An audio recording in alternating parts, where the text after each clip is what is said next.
নমস্কার সকলকে সকলকে শুভ সকাল। সকলে কেমন আছো? আশা করি ভালো আছো, আর আমিও আছি মোটামুটি ভালো। তোমাদের সুস্থতা কামনা করে আমি সঞ্চিতা আমার নতুন আর একটা ভিডিও তোমাদের সকলকে অনেক অনেক স্বাগত জানাই।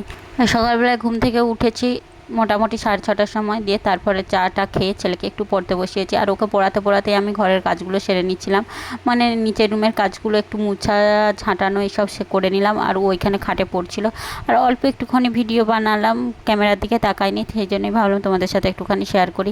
অনেকে বলে না যে হ্যাঁ তোমরা সারাদিন ভিডিও বানাও না, ছেলেকে লেখাপড়া করাও, তার জন্যই একটুখানি ভিডিও বানালাম। দেখালাম যে হ্যাঁ আমরা ছেলেকে যেমন লেখাপড়াও করাই তেমনি কাজও করি, তেমনি ভিডিও বানাই, সমস্ত কিছুই করি। তারপর দেখো চলে এসেছিলাম উপরের রুমে এসে কিন্তু রুমটাকে পরিষ্কার করতে শুরু করেছি। আর বললামই তো, আর কয়েকদিন বাদই আমাদের বাড়িতে উৎসব, কয়েকদিন বলতে একদিন বাদই আমাদের রথ আছে, প্লাস আবার তারপরে আবার একদিন বাদই আছে আমাদের বিয়েবাড়ি। আমাদের বিয়েবাড়িটা নিজেদের নয় ঠিকই, কিন্তু নিজের খুঁড়তুতো ননদের বিয়ে, তাহলে সেই জন্য সমস্ত কিছুই একসাথে বাগিয়ে গুছিয়ে নিতে হচ্ছে। আর তারপরে এরপরে দেখো এখন রোজের একটা কাজ হয়েছে, নিচের ছাদটা ঝাঁটানো। প্রত্যেক দিন ঝাঁটাতে হয় না অন্য সময় হলে, কিন্তু এখন প্রত্যেক দিন ঝাঁটাতে হচ্ছে, কারণ বাড়ির পাশে একটা বৌড়া ফলের গাছ আছে, ওই গাছটায় এখন ফুল হয়েছে প্রচুর, সে ফুলগুলো সব উড়ে উড়ে এসে কিন্তু ছাদে একদম ভর্তি হয়ে যায়। এর আগের দিনে আমি একদম পুরো ছাদটা সুন্দর করে পরিষ্কার করেছিলাম, কিন্তু সেদিনে ভিডিও বানাইনি বলে তোমাদের সাথে শেয়ার করিনি। কিন্তু আজকে আবার দেখছি ফুলে যেন উঁচু হয়ে গেছে, আর ফুলগুলো এক জায়গায় ঝাঁটিয়ে জড়ো করে দিলাম, না হলে কিন্তু কোনো কিছু ধোয়া মেলা কোনো কিছুই করতে পারবো না। তারপর দেখো শুরু করে দিয়েছি বাকি যা যে কাজ আছে থাকে সকালবেলায়।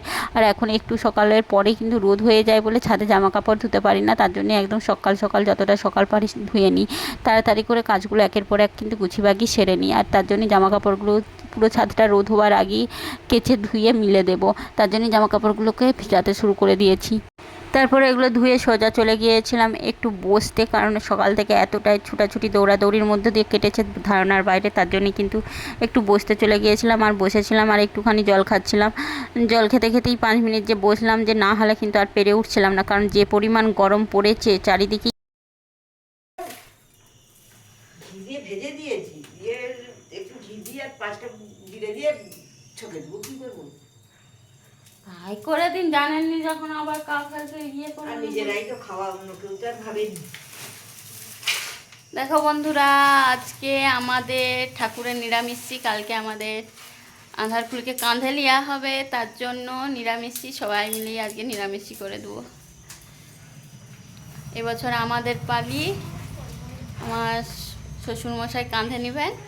তোমাদের দাদাভাই যদি থাকতো, এই বছর ইচ্ছা ছিল তোমাদের দাদাভাইকে ঠাকুরকে কাঁধে নিতে বলার, তো ছুটি পেলো না, আর কিছু করার তো নেই। যে মার তার জন্যই স্নান টান করে সকালবেলায় রান্না করছে। উল্টো রথে আছে না কি কে জানে এখন আমার ছেলে। আসবে ইয়ে হয়ে যায়, বললো তো 19 তারিখের পর এখন দেখবে। তাহলে উল্টো রথে হবে, উল্টো রথ দিনে এলেও হবে। আজকে আমাদের বাড়িতে নিরামিষই, তার জন্য ভাবলাম যে সবাই মিলেই নিরামিষই করি, কারণ শুধু শুধু আর আমরা আলাদা করে খাই কেন, সবাই মিলেই একসাথেই নিরামিষ করে দিই। আর শ্বশুরমশাইয়ের জন্যই বিশেষ করে বললামই তো কারণটা কি। তারপর আমি কিন্তু সোজা চলে এসেছিলাম মুড়ি নিয়ে খেতে, আলু আর চানাচুর দিয়ে। অনেক দিন বাদেই কিন্তু আলু এইভাবে মেখে মুড়ি খাচ্ছি, খেতে কিন্তু বেশ লাগে, কিন্তু ওই ডায়েটের জন্য খেতে পারি না, করার তো কিছু নেই, কারণ ওজন তো এত পরিমাণ বেড়ে যাচ্ছে ধারণার বাইরে। তো আলুটা কিন্তু আমার ভীষণই ভালো লাগে, কিন্তু ওই ওজন বাড়ার জন্য কিন্তু খেতে পাই না। যাই হোক আমি খাওয়া দাওয়া করে নিই, তারপর তোমাদের সাথে আবার দেখা করছি। দেখো ফ্রেন্ডস, এখন বাজছে 9টা 51। আমি এখন বসবো, এই যে দেখো মেশিনে বসবো বলতে এই টাইমে কোনো দিনই মেশিনে বসি না, তো কাজের সেরকম কোনো চাপও নেই, কারণ মা রান্না করছে, রান্নারও কোনো কিছু ঝামেলা নেই। নিরামিষ বললাম তো, নিরামিষ মানে আজকে বিশেষ কিছু রান্নার কোনো কিছুই নেই। ছেলে একটুখানি পড়তে বসেছিল, পড়ে উঠে ফাঁক দিকে গেছে, এখনও পর্যন্ত মুড়ি খায়নি, আমি খেয়ে নিয়েছি। কিন্তু ও তো দুষ্টুমি করতে একদম এক্সপার্ট, সে এখন কখন এসে খাবে তার কোনো ঠিক নেই। তার জন্য আমি ভাবলাম শুধু শুধু সময় নষ্ট করি, মেশিনে বেশ কিছু কাজ আছে, কাজগুলো সেরে নিই। কারণ এরপর থেকে কাল থেকে এখন 3 দিন এখন কন্টিনিউ, মানে কি বলবো, চলবে অনুষ্ঠান অনুষ্ঠান অনুষ্ঠান। ভাবছিলাম কয়েকদিন ব্লগ দিচ্ছিলাম না, তার জন্যই ভাবছিলাম যে আজকে একটু ব্লগ দিই, মানে ব্লগ শ্যুট করি ভালো, মানে মনটা একটু অন্যরকম লাগছে, কারণ বেশ কয়েকদিন ইউটিউব থেকে লাইভগুলো ভাইরাল হচ্ছিল, হঠাৎ আবার বন্ধ হয়ে গেছে। সাবস্ক্রাইবার বাড়ছিল, ওয়াচ টাইম অনেকটা কমপ্লিট হয়ে গিয়েছিল, কিন্তু বুঝতে পারছিলাম না, সেই জন্য মনটা একটু ভেঙে গেল। যাই হোক, যেটুকু পাওয়ার সেটুকু তো পাবোই, ওর থেকে বেশি চাইলে তো আর পাবো না। আর আজকে আমাদের নিরামিষ, বললামই তো ঠাকুরের, আমাদের কালকে ঠাকুরকে কাঁধে নিবে, সবটাই তোমাদের সাথে শেয়ার করব। আর নিরামিষ, একদম টোটাল নিরামিষ যাকে বলে, কোনো তেল টেল কোনো কিছু চলবে না, সেরকমই। যাই হোক, ভিডিওটা কন্টিনিউ দেখতে থাকো। আমি এখন কাজগুলো টপ টপ করে সেরে নিই, তোমাদের সাথে একটুক্ষণ বসে বসে বক বক করে নিলাম, আর কাজগুলো সেরে নিই, ভিডিওটা কন্টিনিউ করে দেখতে থাকো। দেখি, ঘুরো ঘুরো, পিছুটা ঘুরো, দেখা ভালো করে, পিছনটা ঘুরো, কেমন শার্ট, এবারে কি শার্ট, কি শার্ট? আমার গোপাল শার্ট, মিলিটারি নাকি? মিলিটারি শার্ট, বাপির মতো শার্ট হয়ে গেছে মনে হচ্ছে। হ্যাঁ। চলো চান করি দেবো, গুপাড়া হয়ে গেছে, পটি পাড়া।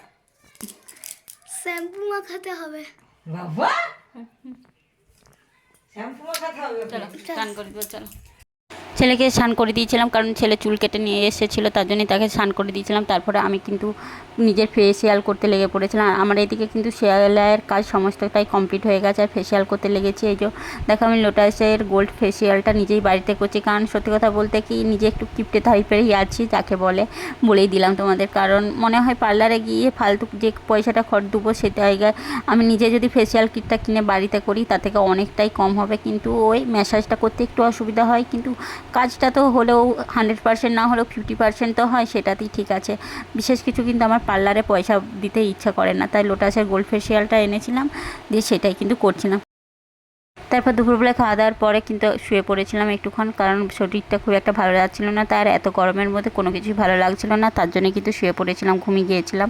আর এটা কিন্তু বিকেলবেলায়। আর দুপুরবেলা নিরামিষের মধ্যে হয়েছিল আলু ভাতে, করলা ভাতে, ঢ্যাঁড়স ভাতে, আর আলুর পোস্ত, ডাল বা সিম্পল রান্না হয়েছিল। আর বিকেলবেলায় যে ননদটার বিয়ে, সে এসেছে তার ব্লাউজগুলো খাটাতে। সে বলে না, যার বিয়ে তার হুঁশ নেই, পাড়াপড়শির ঘুম নেই, সেই রকম হচ্ছে আমাদের। তার বিয়ে, তার এখনও ব্লাউজ আর খাটানো হলো না, কিন্তু আমাদের সমস্ত কিছু রেডি হয়ে গেছে। বলছে, বৌদি আমাকে একটু তাড়াতাড়ি সব কিছু রেডি করে দাও, না হলে কিন্তু সমস্যা হয়ে যাবে। কারণ ওর একটু লেখাপড়া নিয়ে চাপে ছিল, সেই জন্যই কিন্তু ও ঠিকঠাকভাবে সমস্ত কিছুটা রেডি করতে পারেনি। তো ওর লেখাপড়ার কাজ আজকেই কমপ্লিট হয়েছে, আর তারপরে তার বিয়ের জিনিসগুলো নিয়ে খেয়াল পড়েছে, তারপরেই আমার কাছে এসেছে। যাই হোক, ওর জিনিসগুলো আমি একটু বাগিয়ে নিই, দেখে নিই। আর তোমাদের সাথে আজকের ভিডিওটা এই পর্যন্ত। সকলে ভালো থেকো, সুস্থ থেকো, লাইক কমেন্ট শেয়ার সাবস্ক্রাইব করে দিও, আর ফেসবুক থেকে দেখে থাকলে কিন্তু ফলো করে দিও। চলো, সকলকে টাটা। সকলে কিন্তু নতুন নতুন অনেক দারুণ দারুণ ব্লগ আসছে, বিয়েবাড়ির ব্লগ, রথের ব্লগ, সেগুলো কিন্তু দেখো, স্কিপ করো না, দেখবে তোমাদের ভালো লাগবে। যাই হোক, সকলকে টাটা।